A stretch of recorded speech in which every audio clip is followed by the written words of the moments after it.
حضرت مالک بن دینار رحمۃ اللہ علیہ فرماتے میں سفر کر رہا تھا، قبرستان کے پاس سے گزرا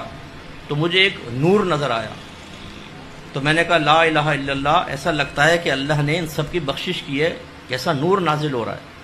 تو مجھے ایک غیبی آواز آئی، وہ گویا کہ ایک مردہ کہہ رہا تھا، اس نے کہا کہ یہ نور ایک شخص کے ایصال ثواب کا ہے۔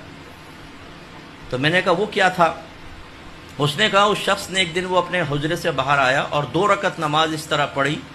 کہ الحمد شریف کے بعد ایک بار قل یا ایھا الکافرون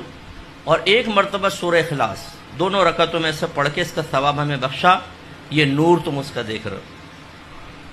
تو حضرت مالک بن دینار رحمۃ اللہ علیہ فرماتے ہیں کہ میں نے تہیہ کر لیا، اب میں بھی اسی طرح ایصال ثواب کروں۔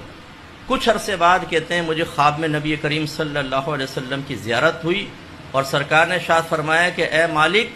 جتنا تو نے میری امت کو ہدایہ بھیجے اس کے بدلے میں اللہ تبارک و تعالی نے تیری بخشش فرما دی۔ اور یہ اچھی طرح یاد رکھیں کہ جب آپ اپنے ذہن میں وسعت پیدا کر کے خصوصاً انبیاء علیہم السلام، صحابہ کرام، اولیاء عظام اور اہل بیت اطہار کو ایصال ثواب کرتے ہیں، ثواب ایصال کرتے ہیں، ان کے پاس پہنچتا ہے، آپ کے نام کے ساتھ، آپ کے والد کے نام کے ساتھ تعارف ہوتا ہے، یہ فلاں بن فلاں نے بھیجا ہے، اس سے ان کے درجے بلند ہوتے ہیں، ان کے قبور میں انوار و تجلیات اللہ کی طرف سے نازل ہوتی ہیں، رحمتیں نازل ہوتی ہیں، انہیں روحانی سکون ملتا ہے۔ جب آپ ان کے لیے اس طرح روحانی سکون اور درجات کی بلندی کا سبب بنتے ہیں، علماء کہتے ہیں اب ذرا تصور میں سوچیں، جب آپ میدان محشر میں پہنچیں گے